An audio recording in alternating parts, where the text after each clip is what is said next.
Hello, j'espère que tu vas bien. Je te fais cette vidéo en direct de Jakarta, une des villes les plus grandes du monde. Voilà, une des plus peuplées du monde. Et ce qui est intéressant ici, c'est le recul que tu peux prendre sur les choses. Et j'avais quelques petites idées qui me sont venues et je voulais les partager avec toi. Je sais pas si tu m'entends bien, je vais me rapprocher un petit peu. Donc, en fait, ce que je trouve fou, c'est tous ces entrepreneurs français, européens, qui restent bloqués en France, mais je n'arrive pas à comprendre pourquoi ils restent bloqués en France ou en Europe. Est-ce que c'est pour une question de sécurité, de météo, d'opportunité? Bon, je comprends quand tu as un business physique que tu restes en Europe, en France, parce que forcément, il ne faut pas que tu sois trop loin de ton business, parce qu'on sait que quand tu es loin des choses, que tu ne vois pas ce qui se passe, malheureusement, ça ne se passe pas toujours comme tu veux. Mais quand tu as un business en ligne, tu as la possibilité de voyager, d'être n'importe où, de t'expatrier, comme moi je l'ai fait depuis maintenant 6 ans, 7 ans bientôt. Qu'est-ce qui te retient encore là-bas? Voilà, moi, c'est la question que je me pose. Mais ce qui est intéressant quand même à retenir, c'est le fait que tous les expats que je rencontre ici, en fait, tu vas retrouver deux types d'expats quand tu voyages. Tu as enfin en tout cas des Français, hein. Tu vas retrouver les Français qui sont, je vais dire, moi ça va faire 5 ans que je vis en Asie, Français qui sont broke, enfin, qu'on se le dise, et ils ont tous eu un même point commun. Ils parlent pas anglais. Non mais alors les amis, je suis pas là en train de faire mon autopromotion, mais il y a quand même quelque chose qui est fou, c'est qu'ils ne parlent pas anglais. Ils sont broke et ils ne parlent pas anglais. Et t'as les Français successful. Eux, parce qu'il y en a beaucoup. Il faut savoir qu'en Asie, attention, des Français qui font du business en Asie, mais j'ai jamais vu ça. Moi, je savais pas que les Français étaient aussi entrepreneurs. C'est un truc de fou. Alors, quand je dis les Français, les gars, ne voyez pas ça comme quelque chose de mauvais ou péjoratif, dans le sens où je pointe du doigt, je suis français, je suis guadeloupéen, tout va bien. Bon, par contre, quelque chose de fou quand même, c'est qu'il y en a qui arrivent ici et qui ne parlent pas anglais, qui se disent, bon, je vais apprendre sur le tas, je vais réussir à me démerder, à trouver un moyen, à truc. Sauf que ça ne marche pas comme ça. C'est-à-dire que si tu veux construire un, un château sur de la paille, du sable, ça ne fonctionne pas, ça ne marche pas. Qu'est-ce qu'il te faut? Les premiers éléments à savoir avant ton expatriation, ce qu'il faut que tu saches, c'est qu'il faut que tu maîtrises la langue du pays. Idéalement, si tu maîtrises, par exemple, là je suis en Indonésie, si tu parles indonésien, c'est encore mieux. Mais si c'est pas l'indonésien que tu maîtrises, ben, au moins parler l'anglais. Enfin, je veux dire, ça a quel sens? En fait, et je crois que le pire dans tout ça, pour te donner vraiment ma réflexion honnête, je pense que le pire dans tout ça, c'est que ces mêmes personnes-là vont te dire que c'est inadmissible qu'il y a des gens qui viennent en France et qui ne sachent pas parler français. Alors, c'est exactement les mêmes, hein. Ils vont se dire, attends, mais ils sont là, ils parlent pas français, ils se mêlent pas à la culture. Mais pourtant, ils viennent à genre 14 000 km, 15 000 km de chez eux, sans pouvoir communiquer avec les locaux, sans se mêler aux locaux, et toujours, bien sûr, avec cette idée de supériorité. C'est-à-dire que voilà, je viens dans le pays des gens, et puis tout m'est dû. c'est, c'est quand même extraordinaire. Je trouve ça quand même fou, cette hypocrisie qu'on retrouve quand on voyage.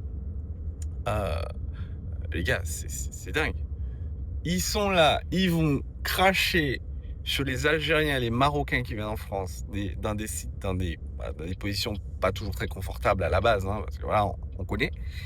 Euh, alors qu'ils viennent dans un pays où il y a un pouvoir d'achat qui est beaucoup moins élevé, donc ils ont des avantages, des privilèges, ils vont jouer et te dire, ouais, non mais attends, je suis français, je suis roi, c'est bon, genre, j'ai pas en plus à faire un effort. Ben si, en fait.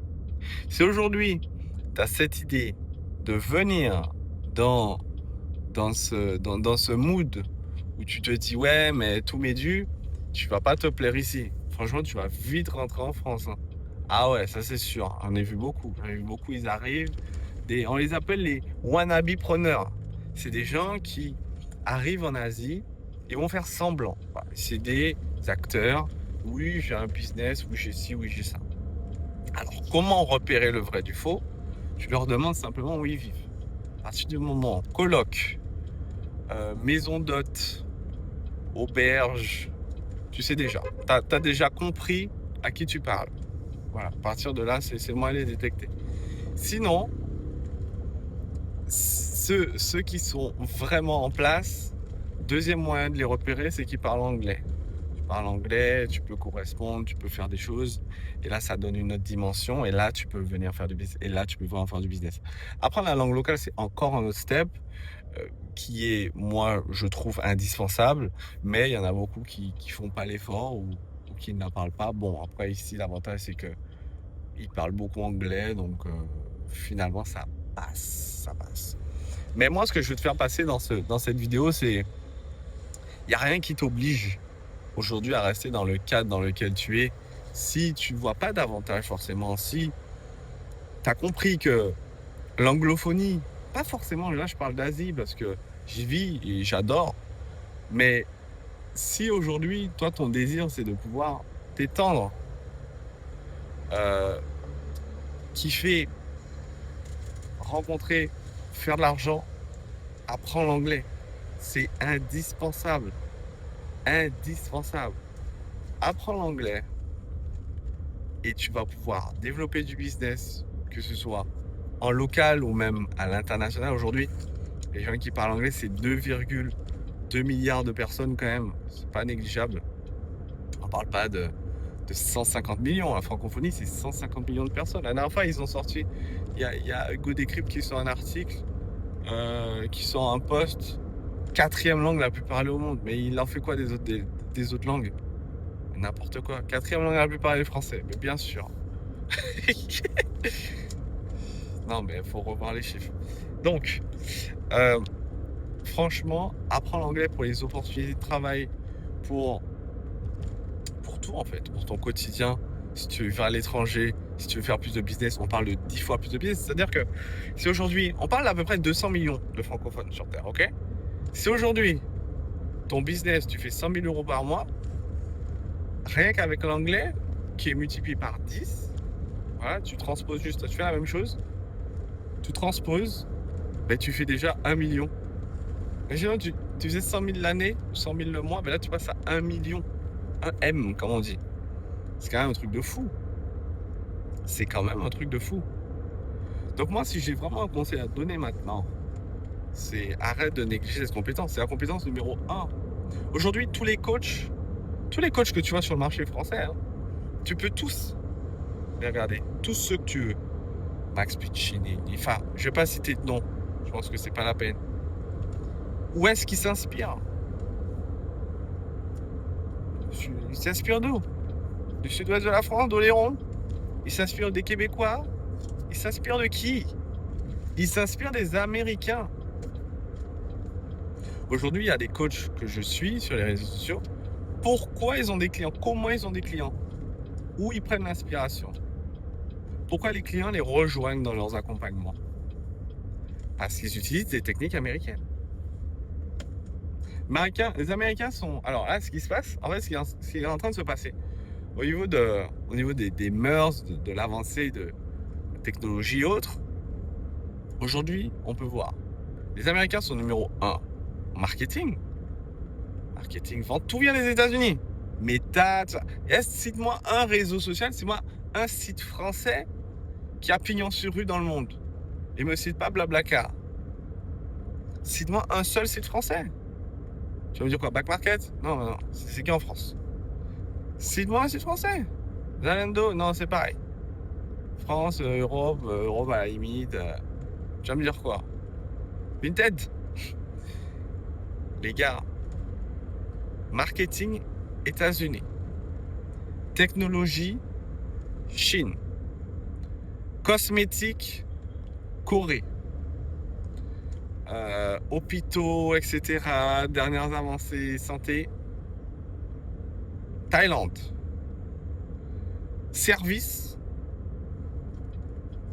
pays du Golfe. Je veux dire, les gars, il y a un moment, bon, si vous voulez prendre de l'avance, si vous voulez prendre du retard, restez où vous êtes, mais vous avez vu à la vitesse à laquelle les choses avancent, avec la technologie, l'IA, etc. Vous avez vu la vitesse à laquelle ça avance.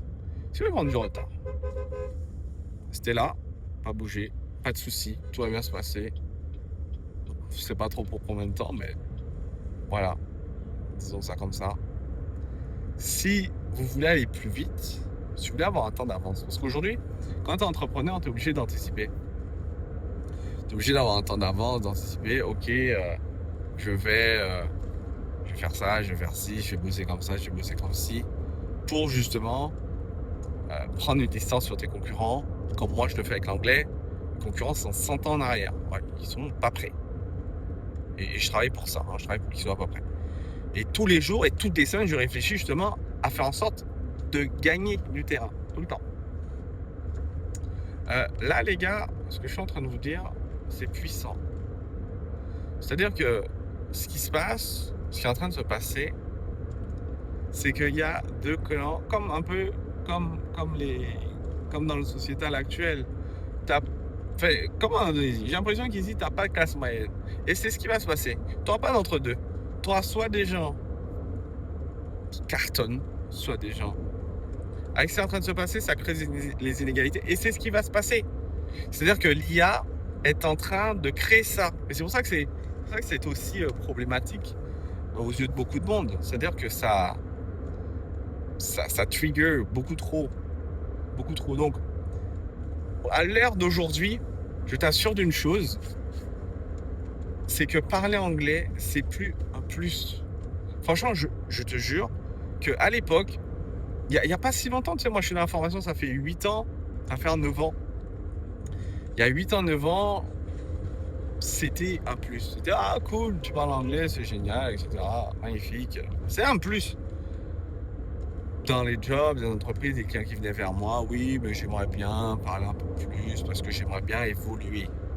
Maintenant, c'est pas j'ai besoin d'évoluer, j'ai besoin d'accéder. C'est passé de j'ai besoin d'évoluer à j'ai besoin d'accéder. Parce que maintenant, tu n'accèdes plus à certains jobs, en fait, à 80% des jobs, notamment dans le secteur RH. Mais les RH, ils ne parlent pas anglais. Comment ils font? Faites attention à vos postes, en tout cas ceux qui sont en poste actuellement. Vous marchez sur des œufs. Vous marchez sur des œufs. Vous marchez sur des œufs. Là, je vous le dis, les RH qui ne parlent pas anglais, vous partez en guerre là. Vous partez vraiment en guerre là. En guerre contre vous-même. Hein. Là, parce que c'est vous-même qui vous tirez dessus. Pour moi, c'est ça. La compétence à maîtriser en 2026, 2027, indispensable, l'anglais. Avant, je peux te dire que tu pouvais passer à côté, tranquille, il y a 8-9 ans, machin. Depuis 2-3 ans, en fait, depuis la sortie du Covid, les gens se sont rendus compte que, ah ben attends, j'ai pas besoin d'être monitoré toute la journée. J'ai pas besoin que quelqu'un me surveille aux faits et gestes là toute la journée pour gagner de l'argent. Je pourrais faire ça depuis n'importe où. Du coup, ça fait son petit bonhomme de chemin. Donc, il y en a qui sont restés dans le même schéma et c'est OK. Mais il y en a beaucoup qui se sont dit, attends, si je suis capable, si avec les compétences que j'ai, je suis capable de générer de l'argent depuis chez moi sans être surveillé par quelqu'un, ben, je pourrais faire la même chose pour moi. Ah ben tiens, et si je faisais ça? Et il y en a beaucoup aussi qui se sont rendus compte, attends, là ils ont coupé l'accès au monde, donc en fait on n'a qu'une vie. Attends, c'est-à-dire que là si tout s'arrête, tout s'arrête. Waouh! Attends, ça veut dire que les moments de... Non, c'est dingue. Il y en a qui se sont dit aussi, attends, parce que l'autre jour j'ai vu le calcul, on n'est pas sur 40 ans de travail, tu as l'équivalent de 3 ans de vacances sur 40 ans, tu as 3 ans. Ça veut dire que c'est 37 ans au charbon. Et en plus, ça, c'est qu'en France. Et ça, c'est que le rythme salarié. Tu imagines dans un entrepreneur, on parle pas de 3 ans, on parle de 6 mois peut-être. 6 mois de souffrance. Non, c'est dur. C'est dur. Enfin, 6 mois de souffrance. Non, 6 mois justement de souffle pour 40 ans, 50 ans de souffrance. Donc vraiment, je terminerai là-dessus sur ça. Franchement, pose-toi la question de savoir qu'est-ce qui te retient vraiment en France. Aujourd'hui, tu es un entrepreneur en ligne. Qu'est-ce qui te retient réellement en France? Est-ce que c'est le système de retraite? Voilà, parce qu'effectivement, la retraite, surtout quand tu es entrepreneur, hein. touche quand même 800 € par mois.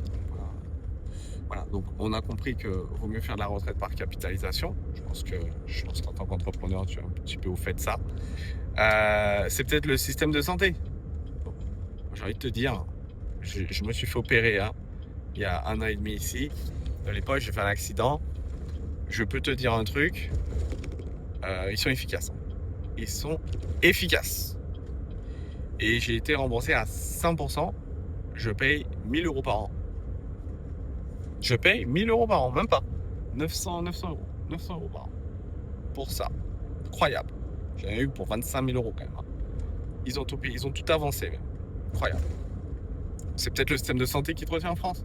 Tu as d'autres solutions. Peut-être le chômage. Si t'es entrepreneur, t'as pas de chômage. Voilà, au moins c'est réglé. Mais bon, peut-être le chômage. Bon, j'avoue que le chômage, par contre, c'est quand même le truc en France où tu te dis, ça c'est... Personnellement, c'est un système sur lequel j'ai jamais compté. Et j'ai jamais voulu compter. D'ailleurs, je crois que j'ai des droits, mais des droits. J'ai cumulé tellement de droits. Mais bref, ça m'intéresse pas. C'est pas la vie c'est pas cette vie-là que je veux. Sinon, il y a quoi d'autre? La sécurité. Sécurité, je pense qu'on n'a pas besoin d'en parler. Je ne sens pas le coup. La seule chose vraiment en France qui me manque, c'est le côté culinaire. Mais Dieu merci, il y a des restos français partout dans le monde, donc ça c'est réglé. Les paysages. J'avoue que il y a quelques paysages et l'architecture. C'est l'architecture vraiment. Voilà, faut aimer ça. Moi j'aime ça. Et si t'aimes pas ça en plus, t'es pas forcément très. Mais franchement, fais tes valises, baby. On apprend l'anglais ensemble, fais tes valises et let's go. Let's go. Bon, moi je me rends à l'aéroport maintenant et il est temps pour moi de me détendre. Je te dis à bientôt pour la prochaine vidéo. Et abonne-toi, c'est important. Let's go.